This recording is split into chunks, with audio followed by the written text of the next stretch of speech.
everyone, my name is Jonathan Chan. Thank you so much for joining us as we embark on a new journey called Choose Your Religion. Now, today we will be embarking on Buddhism, but before we begin, let's start off with a video clip and we'll be right back. You guys are Buddhists? Oh yeah, if I didn't have inner peace, I'd completely go psycho on all you guys all the time. Well, I'm looking for a new faith, one that isn't so materialistic. Well, you've come to the right place. Buddhism teaches that suffering is caused by desire. Richard Gere? Oh, the world's most famous Buddhist. Well, what about the Dalai Lama? Oh? You know, the 14th reincarnation of the Buddha Avalokiteshvara. Who's Buddha? It's a good thing Buddhism teaches freedom from desire, because I've got the desire to kick your ass. Mr. Gere, I was hoping Buddhism could bring me inner peace. Or is that just a pipe dream? We all have dreams. Mine is of a free Tibet. That would be so great. I dream about meatball sandwiches. All you can eat for $2. Good luck. Welcome back. We begin our Choose Your Religion series with Buddhism, as I mentioned earlier. Now, before we dive into Buddhism, I would like to first go over the general outline of what Dan and I want to achieve as we investigate this religion and the subsequent religions in this very short series. When we look at each religion, we want to answer the following questions that religion wants to answer. These questions are, well, what is the problem of the world today, metaphysically? Why is it happening? What is the existential and metaphysical narrative? In other words, are we part of a grand story or there is none? Where are we headed without the mentioned religion? Where should we be going according to the religion? How do we get there in the present? And what guides our moral and ethical compass there? As in, is there literature? Is there teachers? Is there a map for us to use and to guide us on how to get there? And is there life after death? And if yes, what is it?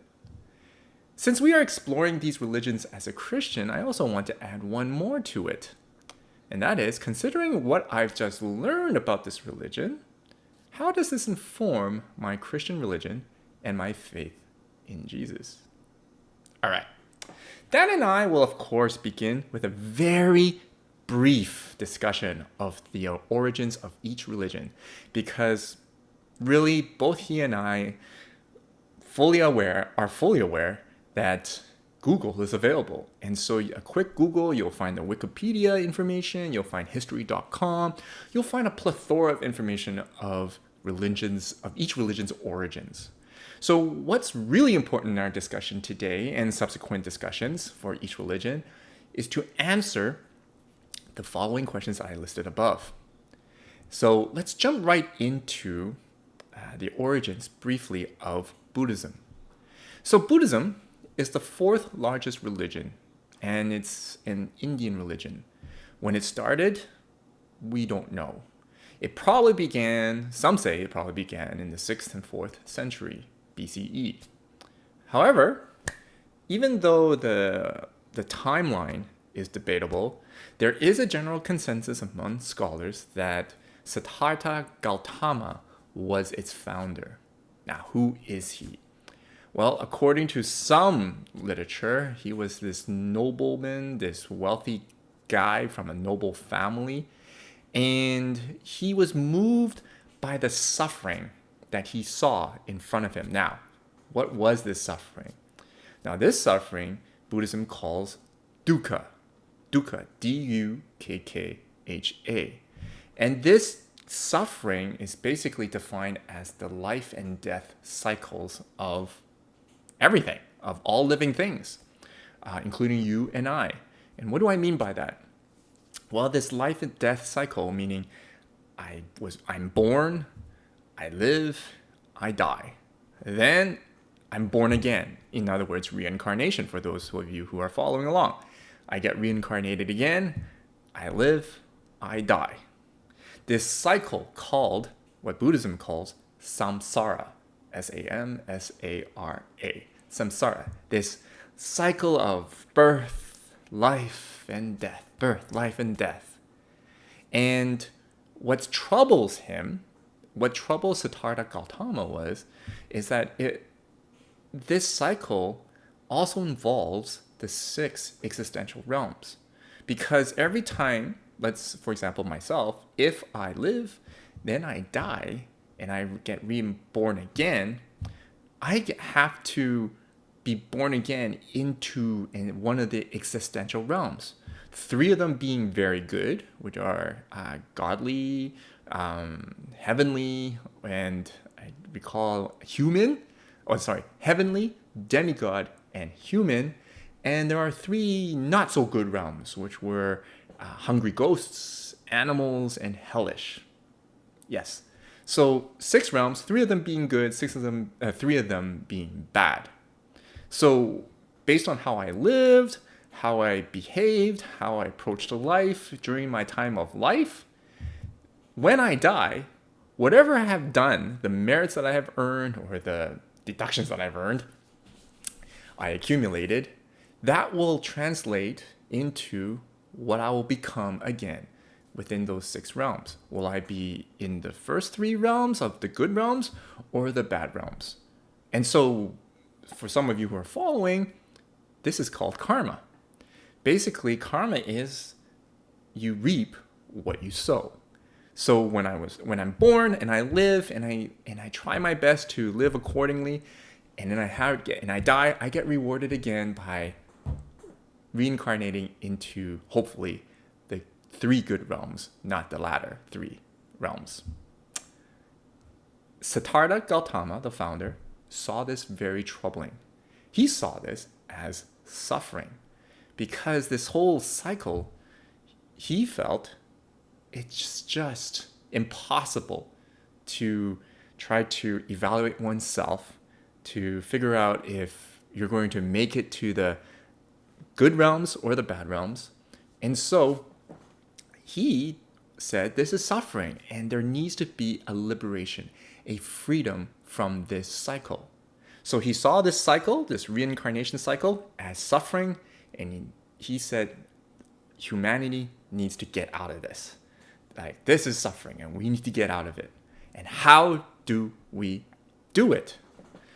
Well, first, he tried to pursue it through studying different philosophies. So he's a nobleman, so he probably was able to afford some schooling and education to consult with the top philosophers of his day. So he went to the philosophers and the scholars to sit down with them and ask them and see what methods are available to him to get out of this vicious cycle called samsara. He tried different meditative practices, particularly the meditative attainment of the sphere of nothingness. And some of you may know this when you're in yoga class sometimes. It's just to have empty your mind type of thing. But as you and I both know, it's very hard to empty your mind. And then there's also the sphere of neither perception or non-perception. Not quite sure what that means, but you could quickly Google that. So there were the 2 primary meditative practices that he was doing in order to get out of and liberate himself from samsara. Now, somehow, none of this worked. And somehow, he left it all behind and went under a tree, which is now known as the Bodhi tree.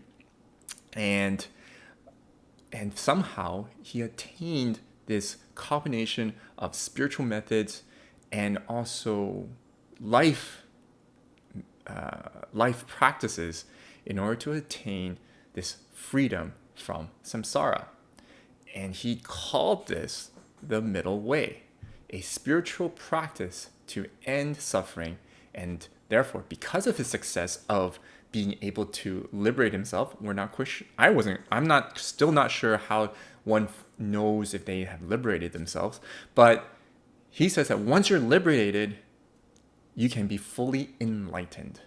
And fully enlightened meaning out of samsara, no longer a part of this birth, life, death cycle, and you are free, and you are now called a Buddha. people started following him. And because of that, he started to have disciples. And so you have now have Buddhism as your religion. There you go. That's how Buddhism started.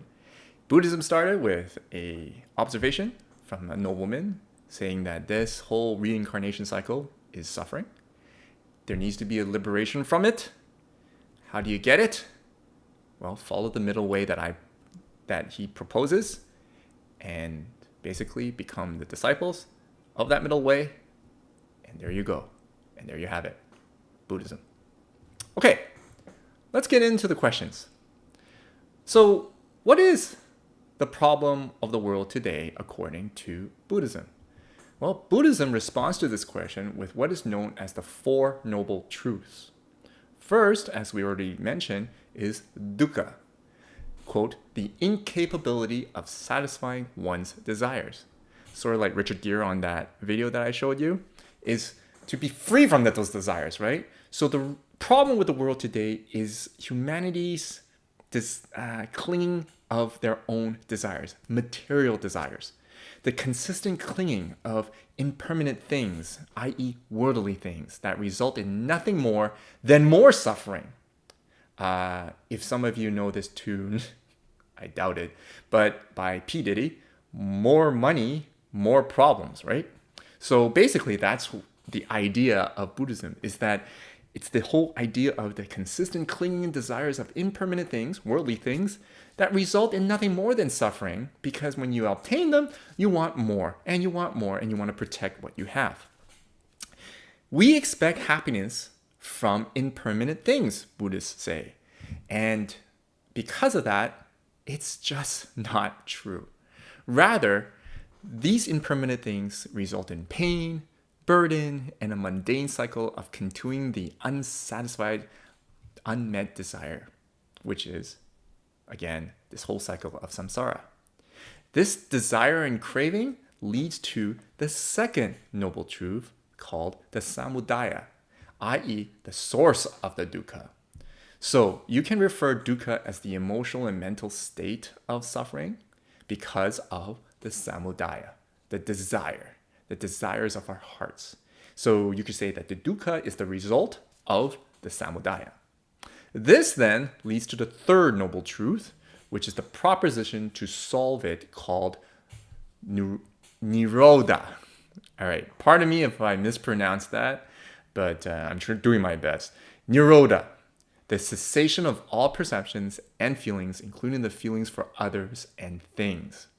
Wow, so that's really different. So the third noble truth is the proposition to solve this whole samsara, this whole samudaya and dukkha, and that is to get rid of all feelings for anything. So whether it be inanimate objects, whether it be your feelings for your iPhone, whether it be feelings for your work or your family or your friends, you want to abandon that. No feelings whatsoever. That's how you attain this whole liberation from desires, the liberation from samudaya. And once you do that, once you obtain that, once you reach that freedom from all feelings, you hit this point called nirvana, the freedom and liberation from the samsara, because desires are no longer there.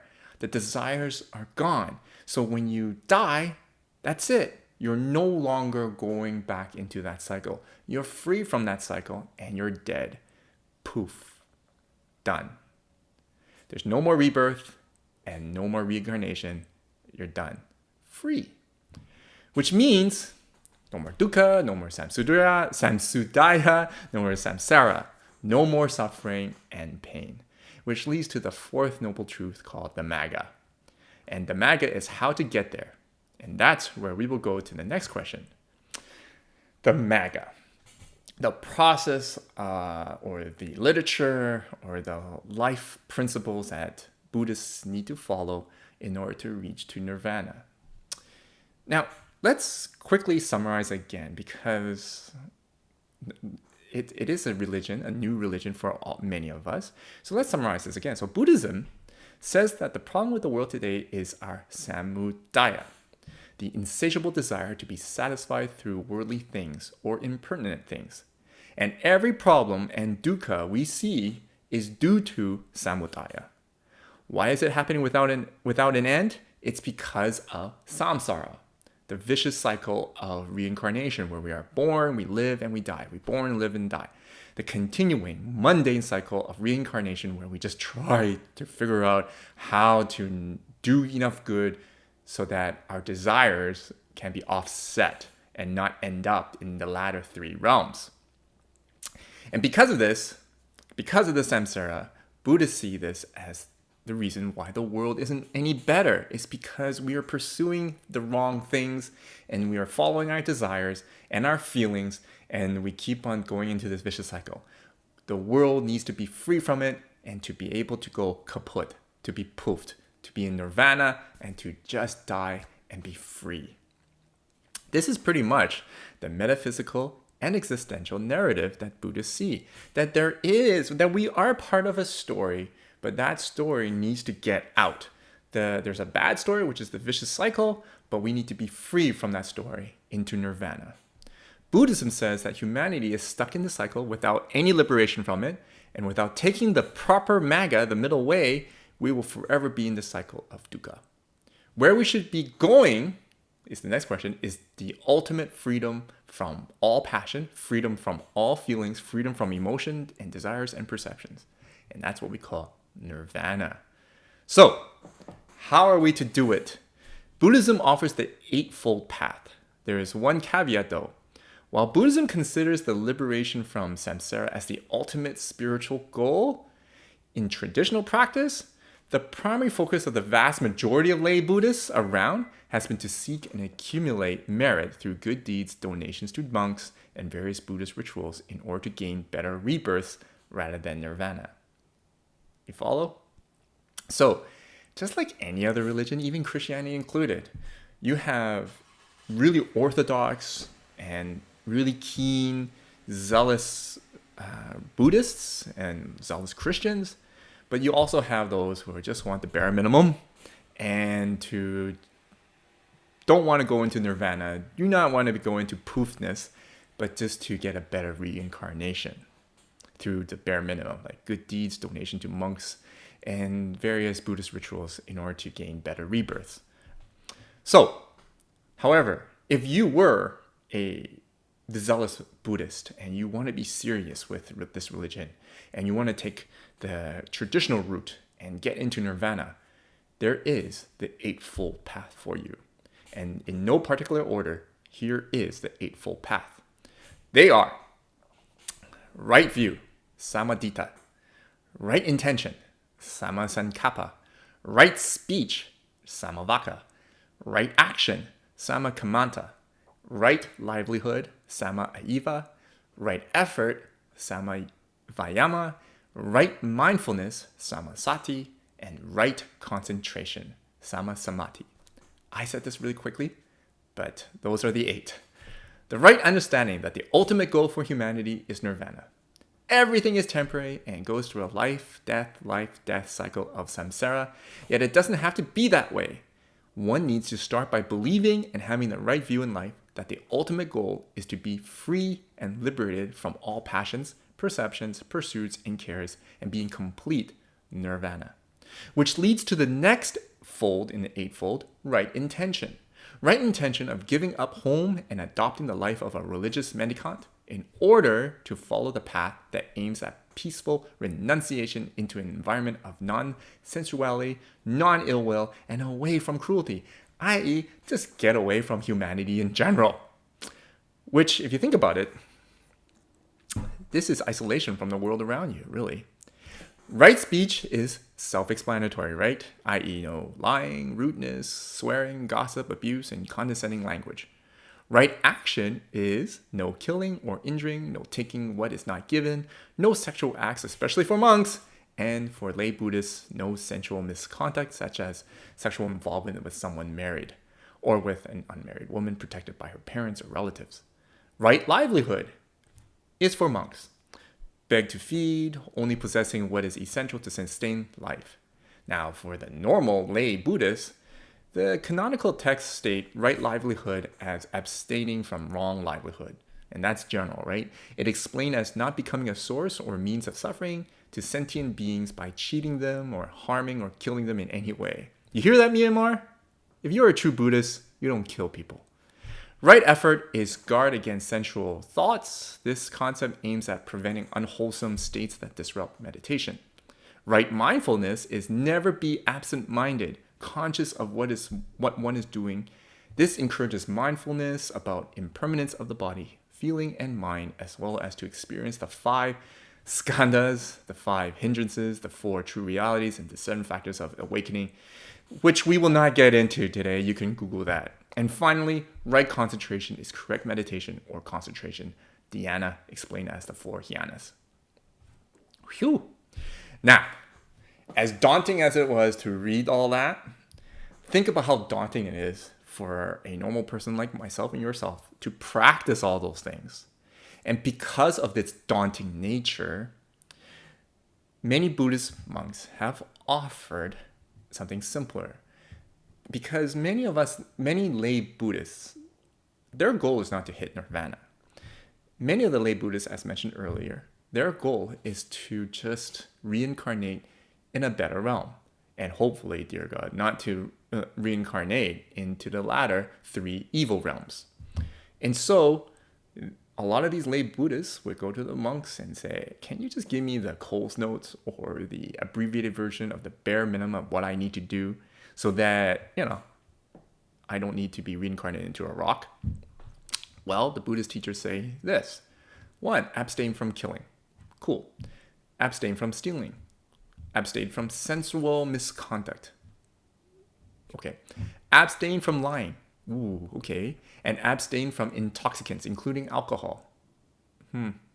So, there are some additional ones, such as just to make up for the ones that you cannot do, like no sexual activity, abstain from eating at the wrong time, and vegetarianism, abstain from jewelry, perfume, adornment, entertainment, abstain from sleeping on high bed, i.e. to sleep on a mat on the ground.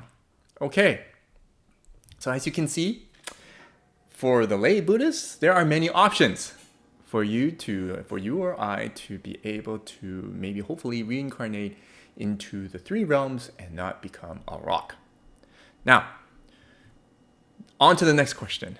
What are some common texts that Buddhists use to guide their moral and ethical life to ensure that they are following the Eightfold Path, or, if you are a lay Buddhist, an abbreviated version, as many lay Buddhists commonly do? Here are 3. The Tipitaka. Now, these texts are known as the 3 baskets, and they're thought to be the earliest collections of Buddhist writings. The sutras, they are more than 2,000 sutras, which are sacred teachings embraced mainly by Mahayana Buddhists, and the Book of the Dead. And this is over in Tibet. It's a Tibetan text describing the stages of death in detail. All right. Now, the last question that Buddhism tries to address and that we need to answer is, according to Buddhism, is there life after death? Well, yes and no. For the lay Buddhists, yes. After death, you're going to be reincarnated. You don't care about nirvana. It's too tough. This whole eightfold thing, this whole freedom thing is too tough. So you remain in this whole samsara cycle, and hopefully you'll be in the top 3 realms rather than the bottom 3 realms. Okay. Now, but if you were an orthodox Buddhist and you were serious and you were a zealous Buddhist, you would say, no, there is no life after death, because death is actually freedom from samsara. That once you die, and if you remain dead, it means, I don't know how you know this, but if you remain dead, it means that you have achieved nirvana and you have freedom from the samsara, freedom from this vicious cycle of born, life, and death. Born, life, and death. You're done. You're free. You've hit nirvana. You've hit enlightenment, the Buddha. So, yes and no. Now, there are also other schools of thought in Buddhism that I found interesting while I was doing my research. And for some of you who may, or better question. Some of you who are old enough to remember this Star Trek series called Deep Space Nine, there was this character named Odo. Now, Odo is a shape changer, yes. And so, Odo is one of these kinds of aliens where when they die, they melt, kind of. They melt into this gobbledygook, and they go back to their planet, and they merge into this pool of gobbledygook of all the shape changers who have passed on before this one, who passed on prior. So they merge into one. And there's this school of thought in Buddhism where they believe that there's this, not many Buddhists believe this, but there are Buddhists that believe that there is a spirit inside of us that belong to this one spirit, where when we do pass on, our spirit is united with this pool, this lake of spirits inside. That is mainly in a tradition. This is a tradition that was taken from Hinduism, which is quite obviously no surprise because Buddhism came out of Hinduism, which we will go into next week. But that's one of the school of thoughts within Buddhism when to address the question, is there life after death? So for those who are lay Buddhists who would rather be reincarnated into a better realm, yes, there is life after death in that. For those who are very strict and zealous in Buddhism and believes that nirvana is the goal, no, there is no life after death. But then there's a school of thought where if you are a spiritual being, your spirit will be merged into this lake of spirits. So yes and no for life after death. All right, lastly. So as a Christian, how does Buddhism inform my Christian faith? Well, here's my personal reflections. Buddhism tells me there is a yearning in the world to be free from suffering, where suffering is defined as the constant burden of finding satisfaction and fullness, but can't get it. So this cycle of trying to fulfill this void in our lives, yet when we think we do, we are just more burdened rather than being free. Also, there's this whole idea of karma, of suffering, where you reap what you sow. And there is no way to do enough good to make up the wrongs that we've done, because it's hard to. We don't know how much good we can do to make up a wrong. It doesn't have a monetary value. You cannot say that, oh, I killed somebody, that's a $50 value, so I'll just do a $50 value of good to make up for it. You can't. You cannot do that. And that's the trouble with karma. And Buddhism sees that as well, that they see that karma is the problem as well, that influences your whole samsara, the whole cycle, and the whole idea of being reincarnated into a rock. And so there is this thing about suffering, karma, samsara, the vicious cycle of fulfilling your desires, a vicious cycle of trying to do enough good to make up the wrongs that you've done. This suffering. And as a Christian, I agree. I should be aware of this, that there is a lot of suffering in this world, that there is this vicious cycle of not only trying to fulfill one's own desires and paying the price for it, but also the cycle of trying to figure out how to do enough good to make up the wrongs and find reconciliation and finding redemption and finding the freedom from all this so that we can reboot our lives and move on with a new life, right? As opposed to reborn into a rock. So for Buddhism, as I was reading through Buddhism, as I was familiarizing myself with Buddhism, and as I was chatting with fellow friends who are Buddhists, that we both agree that there is this suffering. And Christians, you and I, as we went through Buddhism, we should be aware that many people around the world are aware of this type of suffering, and not just us. That everybody's yearning and searching for a solution out there to get out of this cycle of suffering. Unfortunately, as you and I both know, in Vancouver and in many parts of the developed world, a lot of people use different methods to get out of the suffering. Some use medications, some use drugs, some use alcohol, some use violence, some just end their lives right then and there. And so therefore, we need to be aware that the world is also aware of this suffering. But also, as I was familiarizing myself with Buddhism and doing my research, how else does Buddhism inform my Christian faith? Well, here's the question, more of a question to all of us. See, the death and resurrection of Jesus Christ, in whom we have faith in and whom we believe in the Christian religion, how does his death and resurrection solve this suffering? How does his death and resurrection provide the freedom and liberation from this suffering? For Buddhism, it is to strive for the Eightfold Path, the middle way. And part of the middle way is to do the Eightfold Path. Right thinking, right intentions, right speech, right actions, those things. But in Christianity, do we have that formula? Or is Jesus' death and resurrection enough? Because Jesus did say that his death and resurrection is believe in him and you'll be free. Have faith in him and you'll be free. Free from this suffering.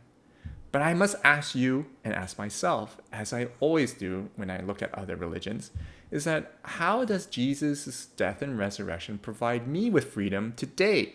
Do I even feel free today? Do I feel liberated from this samsara? Do I feel liberated from this karma? Do I feel liberated from the wrongs that I've done and that I do not need to feel burdened to try to find enough good to make up the wrong? And do I feel liberated and do I feel full in Jesus? Do I still desire to fill my life, fill those holes with material things, or what the Buddhists would say, impermanent things? Or does Jesus fulfill that as well? And so that should actually be our discussion questions for ourselves when we conclude in looking at Buddhism. In light of my faith in Jesus Christ, how does Jesus speak into suffering, the suffering that's defined by Buddhism? And where are we headed without Jesus? Are we going to head into this vicious cycle again? Where are we headed? And with regards to death, where are we headed to with regards to if we do have faith in Jesus? We will get into that when we explore Christianity. But for now, for all of us who are Christians, I will leave those questions with you to discuss, whether in your small group or amongst yourselves. But if you want to discuss it with me, feel free to chime in just through the website or email me at community@cruciblechurch.com. That's it from me. I hope you enjoyed Buddhism, the brief overview of Buddhism and how we look into Buddhism and how we investigated Buddhism with the various questions that we asked. Hope you found it beneficial. Till next time, have a blessed week.